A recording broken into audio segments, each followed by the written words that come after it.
Hey guys, we got a beat 'em up work truck right here, and AC compressor seized up right here, won't move. It actually stopped the engine. It didn't snap the belt. Pretty crazy, right?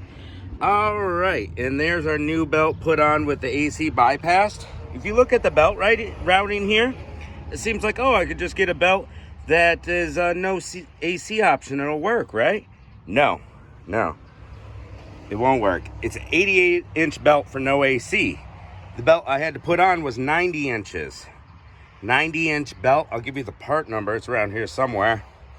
And the parts store initially said, oh, they don't make a 7-rib 90-inch belt, but they do.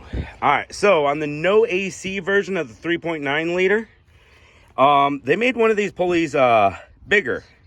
One of these pulleys somewhere is bigger.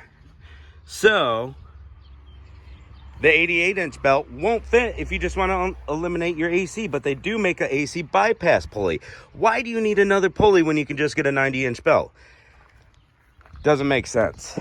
This is one of those odd ones where you can put a belt on with no bypass pulley, but they don't sell the belt. It's not in any computer at AutoZone, Auto Value, whatever. It doesn't say, oh, 90-inch belt. Let's come over here to the part number on that, in case anybody was wondering about that part number right here. Gates makes it. They sell Gates all around the world, so you can get this anywhere, right?